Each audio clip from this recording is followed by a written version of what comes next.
bonjour à tous. Nous allons voir aujourd'hui une nouvelle voie métabolique qui est appelée la néoglucogénèse.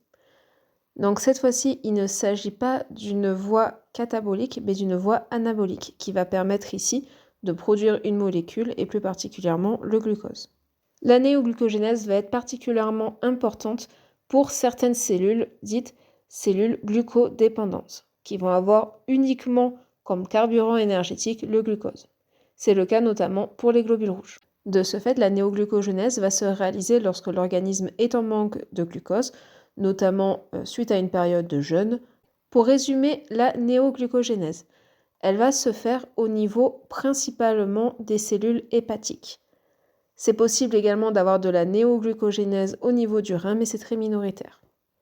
Donc, dans les cellules hépatiques, on va avoir formation de molécules de glucose à partir de certains composés qui vont être non glucidiques, comme le pyruvate ou le lactate, et principalement les acides aminés. Finalement, on pourrait se dire que la néoglucogénèse, c'est juste l'inverse de la glycolyse, puisqu'au final, la glycolyse permet de former deux molécules de pyruvate à partir du glucose. Donc, à partir du pyruvate, il semblerait assez logique de revenir à la molécule de glucose. Le problème, c'est que dans la glycolyse, on a ce qu'on appelle des réactions qui sont irréversibles. Il s'agit des réactions 1, 3 et 10. Donc, on va voir un petit peu comment on peut contourner ces réactions qui sont irréversibles. On va commencer par la 10e étape de la glycolyse, donc la dernière étape avant la formation du pyruvate. Donc, si on compare, cette dernière étape va correspondre donc à la première étape de la néoglucogénèse, où on va avoir le pyruvate qui va devoir être transformé en phosphophénol pyruvate ou PEP. Donc, pour ce faire, on a ce qu'on appelle des réactions de contournement. Ces réactions de contournement vont commencer dans la mitochondrie, c'est-à-dire que le pyruvate quitte le cytosol et rentre dans la mitochondrie, où il va subir l'action d'une pyruvate carboxylase ainsi que de la biotine. Donc la biotine va être une vitamine qui va permettre de transférer le CO2 et donc va permettre au final de fournir de l'oxaloacétate. Donc le pyruvate qui est une molécule à 3 carbones va devenir de l'oxaloacétate à 4 carbones. Et donc je rappelle que l'oxaloacétate est une molécule que l'on retrouve dans le cycle de Krebs. Cette réaction va donc consommer de l'énergie puisqu'on voit qu'une molécule d'ATP va être hydrolysée et on obtient à la fin une molécule d'ADP.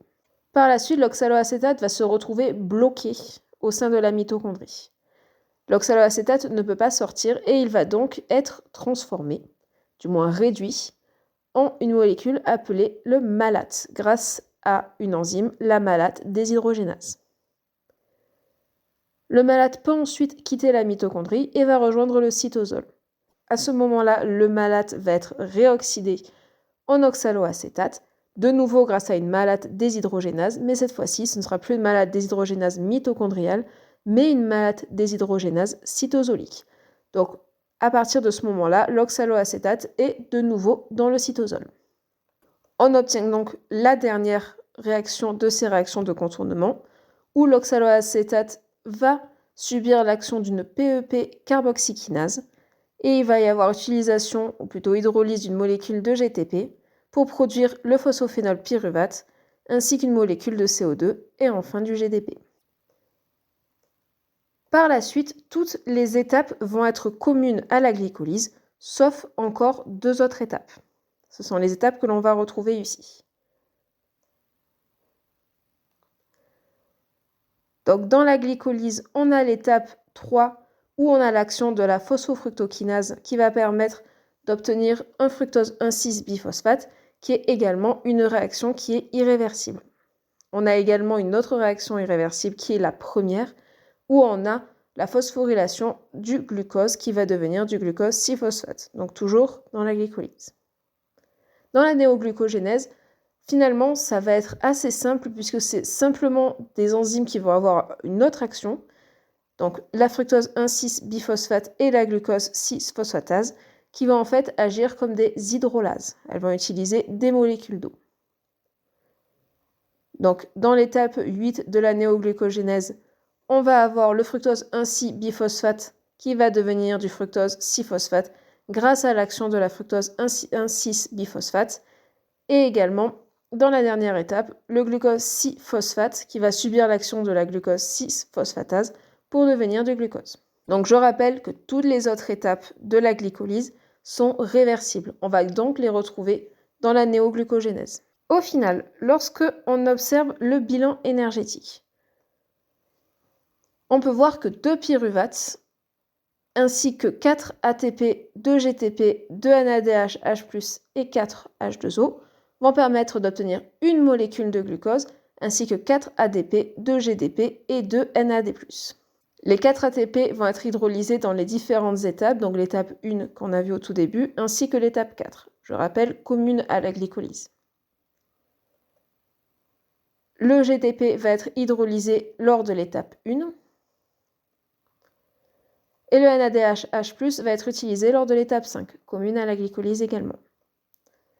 Et enfin, on a l'action des hydrolases à l'étape 8 et à l'étape 10 qui va permettre d'utiliser 4 molécules d'H2O.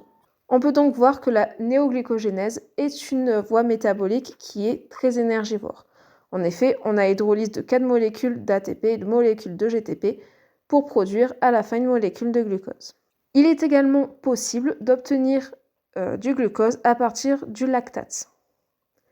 C'est en fait relativement simple, il suffit de rajouter juste une étape en amont où on va avoir 2 molécules de lactate et 2 molécules de NAD+, qui vont permettre d'obtenir 2 pyruvates et 2 NADH, H+.